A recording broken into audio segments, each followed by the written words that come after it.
My dears, welcome back to silent learning. Silent ലേണിംഗിന്റെ പുതിയൊരു ക്ലാസ്സിലേക്ക് എല്ലാവർക്കും സ്വാഗതം. ശ്രുതി ടീച്ചറാണ്. അപ്പോൾ ഇന്ന് ടീച്ചർ വന്നിരിക്കുന്നത് നിങ്ങൾക്ക് വേണ്ട ഒരു പരീക്ഷാ ചോദ്യമായിട്ടാണ് കേട്ടോ. എല്ലാവരും റെഡിയല്ലേ? യെസ്. അതിനു മുമ്പ് നമ്മുടെ സൈലത്തിന്റെ വാട്സപ്പ് കമ്മ്യൂണിറ്റി ഗ്രൂപ്പിലൊന്നും ജോയിൻ ചെയ്യാത്തവർ പെട്ടെന്ന് തന്നെ ജോയിൻ ചെയ്തോളൂ. കാരണം എന്താണ്, നമുക്ക് പരീക്ഷാ കാലത്തായാലും ഇല്ലെങ്കിലൊക്കെ ലൈവ് ക്ലാസ്സുകളൊക്കെ നമുക്ക് സ്ഥിരമായിട്ട് കിട്ടിക്കൊണ്ടിരിക്കുന്നത്, നോട്ട്സ് ഒക്കെ കിട്ടണം അല്ലേ? അതൊക്കെ വാട്സപ്പ് കമ്മ്യൂണിറ്റി ഗ്രൂപ്പിലാണ് ഉണ്ടാവുക. മറന്നു പോകരുത്. എല്ലാവരും ജോയിൻ ചെയ്യുക, സബ്സ്ക്രൈബ് ചെയ്യുക, അതുപോലെ ലൈക്ക് ചെയ്യുക. നിങ്ങൾ കമന്റ്സിലൂടെ ഞങ്ങളോടുള്ള സ്നേഹമൊക്കെ അറിയിക്കുക കേട്ടോ. അപ്പോൾ പേരറിയാമെന്ന് വിചാരിക്കുന്നു. ശ്രുതി എന്നാണ്. ശ്രുതി ടീച്ചർ എന്ന് വിളിക്കാം, മാളു മിസ് എന്നൊക്കെ വിളിക്കാം കേട്ടോ. ആദ്യത്തെ ചോദ്യം ഒരു ഷുവർ ക്വസ്റ്റ്യൻ ആണ്, എല്ലായ്പ്പോഴും വരുന്നതാണ്. പക്ഷേ നിങ്ങൾക്ക് എപ്പോഴും ഒരു കൺഫ്യൂഷൻ വരാറുണ്ട് അല്ലേ? ഇത് ഇങ്ങനെ വന്നാലും ഇതിൽ നിന്ന് ഉത്തരം അങ്ങ് തെറ്റിച്ച് കളയും. ഇത് കവിത വായിച്ചിട്ട് അല്ലെങ്കിൽ കഥ വായിച്ചിട്ട് ലേഖനം വായിച്ചിട്ട് നിങ്ങളോട് ഇതിൽ നിന്നുള്ള ചോദ്യങ്ങൾക്ക് ഉത്തരം കണ്ടെത്താൻ പറയും. എളുപ്പമുള്ളതാണ്, ഒരു കവിതയാണ്. 5 ചോദ്യങ്ങളും ഉണ്ടാവും. വളരെ എളുപ്പത്തിൽ മാർക്ക് നേടാൻ പറ്റുന്നതാണ്. വളരെ എളുപ്പത്തിൽ എന്ന് പറഞ്ഞാൽ വളരെ എളുപ്പത്തില്. കാരണം എന്താണ്, ചോദ്യവും ഉത്തരവും ഇവിടെ തന്നെ ഉണ്ട്. നമുക്കൊന്ന് നോക്കാം കേട്ടോ. ഈ കവിത നമുക്കൊന്ന് വായിച്ചു നോക്കാം.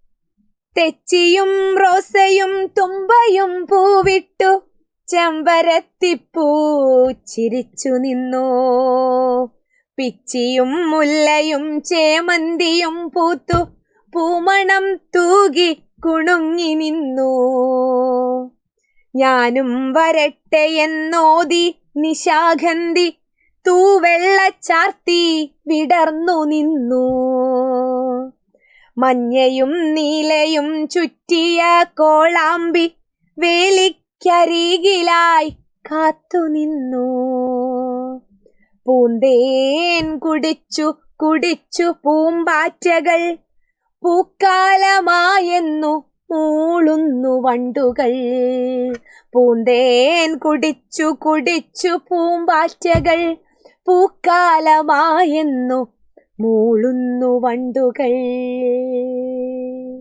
അതിമനോഹരമായ ഒരു കവിത. എനിക്ക് തോന്നുന്നത് ഞാനിത് ചൊല്ലിയപ്പോൾ തന്നെ നിങ്ങൾക്ക് ഇതിന്റെ ക്ലിയർ ആയിട്ട് ഒരു ഐഡിയ കിട്ടിയിട്ടുണ്ടാവും.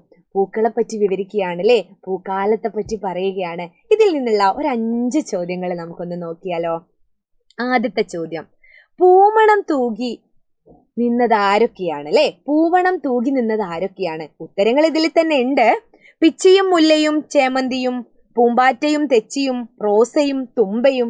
അപ്പോൾ ആരൊക്കെയാണെന്ന് നമ്മൾ ഊഹിച്ചെഴുതല്ല, ഇതിൽ നിന്ന് ഉത്തരം കണ്ടെത്തി എഴുതണം. നോക്കണേ, പൂമണം തൂകി നിന്നത് ആരൊക്കെയെന്നാണേ. തെച്ചിയും റോസയും പൂവിട്ടു ചെമ്പരത്തിപ്പൂ ചിരിച്ചു നിന്നു, പിച്ചിയും മുല്ലയും ചേമന്തിയും പൂത്തു പൂമണം തൂകി കുണുങ്ങി നിന്നു. ഇത് നോക്കിയേ, പിച്ചിയും മുല്ലയും ചേമന്തിയും പൂത്തു പൂമണം തൂകി കുണുങ്ങി നിന്നു. അപ്പൊ പൂമണം തൂകി കുണുങ്ങി നിങ്ങിയത് പിച്ചിയും മുല്ലയും ചേമന്തിയാണ്. അപ്പൊ ഉത്തരം എഴുതുക, പിച്ചിയും മുല്ലയും ചേമന്തിയുമാണ്. പൂമ്പാറ്റയില്ല, പിച്ചിയും മുല്ലയും ചേമന്തിയുമാണ് ഉത്തരം. ഞാൻ ഇത് റെഡ് കൊണ്ട് നമുക്ക് മാർക്ക് ചെയ്യാം കേട്ടോ.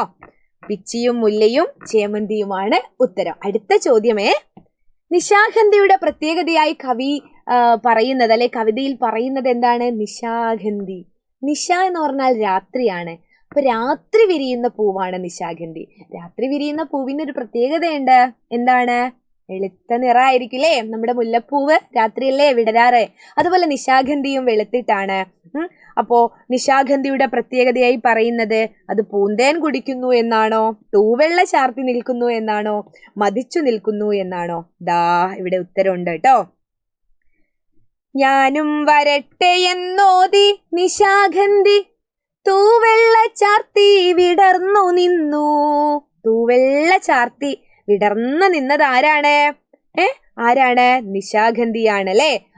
അപ്പോൾ നിശാഗന്ധിക്ക് തൂവെള്ള ചാർത്തി നിന്നു എന്നുള്ളതാണ് ഉത്തരം. നിശാഗന്ധിയാണ് തൂവെള്ള ചാർത്തി നിൽക്കുന്നതാണ് അല്ലെ. അടുത്ത ചോദ്യം എളുപ്പമുള്ളൊരു ചോദ്യമാണ്. വേലിക്കരികിൽ കാത്തു നിന്നത് ആരാണ്? ശരിക്കും വായിച്ചു നോക്കിയാൽ കിട്ടും. വേലിക്കരികിലായി കാത്തു നിന്നു. തൊട്ടമേലത്തെ വരി. മഞ്ഞയും നീലയും ചുറ്റിയ കോളാമ്പി വേലിക്കരികിലായി കാത്തുനിന്നു. മഞ്ഞയും നീലയും ചുറ്റിയ കോളാമ്പിയാണ് വേലിക്കരികിലായിട്ട് കാത്തു നിന്നത്. അപ്പൊ കോളാമ്പിയാണ് വേലിക്കരികിലായിട്ട് കാത്തു നിന്നത് അല്ലേ. ഇനി വണ്ടുകൾ എന്താണ് മൂളുന്നത് മക്കളെ? വണ്ടുകൾ മൂളുന്നത് എന്താണ്? പൂക്കാലമായെന്നാണോ? പൂന്തേൻ മധുരമുണ്ടെന്നാണോ? പൂ വിരിയാത്ത ദുഃഖമാണോ? ദേ വണ്ടുകൾ ഇവിടെ മൂളുന്നുണ്ട്. പൂന്തേൻ കുടിച്ചു കുടിച്ചു പൂമ്പാറ്റകൾ. അടുത്ത വരി. പൂക്കാലമായെന്നു മൂളുന്നു വണ്ടുകൾ. പൂക്കാലമായെന്ന് വണ്ടുകൾ മൂളുന്നു എന്നാണ് പറയുന്നത്. അപ്പൊ നമ്മുടെ ഉത്തരം എന്താണ്? പൂക്കാലമായെന്ന് മൂളുന്നു വണ്ടുകൾ. അപ്പൊ ഉത്തരം പൂക്കാലമായെന്നാണ് അല്ലേ. ഇനി അടുത്തത് നോക്കൂ. കോളാമ്പി പൂക്കളുടെ നിറം എന്താണ് എന്നാണ്. ഞാൻ മഞ്ഞ കോളാമ്പി പൂക്കളെയാണ് കണ്ടിട്ടുള്ളത്. നിങ്ങൾ നീല കണ്ടിട്ടുണ്ടോ? പക്ഷെ കവിതയില് മഞ്ഞയും നീലയും ചുറ്റിയ കോളാമ്പി എന്ന് എടുത്ത് പറയുന്നുണ്ട്. അപ്പോ നമുക്ക് കവിതയിൽ പറഞ്ഞതുപോലെ തന്നെ എഴുതണം അല്ലേ. മഞ്ഞയും നീലയും ചുറ്റിയ കോളാമ്പി എന്നാണ് ഉത്തരം. മഞ്ഞയും നീലയും ചുറ്റിയ കോളാമ്പി. അപ്പോൾ ഇത്രയേ ഉള്ളൂ വായിക്കാം എഴുതാം എന്ന് പറയുന്ന ചോദ്യം അത് എ ഗ്രേഡ് നേടാതെ ആരും പോകരുത്. വൃത്തിയിലൊന്ന് വായിച്ചു നോക്കണം. ചിലപ്പോൾ കവിത തരും, ചിലപ്പോൾ കഥയായിരിക്കും തരുന്നത്, ചിലപ്പോൾ ലേഖന ഭാഗമായിരിക്കും തരുന്നത്, ചിലപ്പോൾ ഒരു യാത്രാ വിവരണത്തിന്റെ ഭാഗമായിരിക്കും. പക്ഷെ ഉത്തരം അതിൽ തന്നെ ഒളിഞ്ഞിരിക്കുന്നുണ്ടാവും. അപ്പൊ അടിപൊളിയായിട്ട് പഠിക്കുക, അടിപൊളിയായിട്ട് പരീക്ഷ എഴുതുക. ടീച്ചേഴ്സ് എല്ലാം നിങ്ങളുടെ കൂടെ ഉണ്ട്. സൈലം എപ്പോഴും കൂടെ തന്നെ ഉണ്ട്. നമ്മുടെ ചാനലൊക്കെ സബ്സ്ക്രൈബ് ചെയ്യുക. ഓക്കെ, അടുത്ത ക്ലാസ്സിൽ കാണാം. അതുവരേക്കും ബൈ.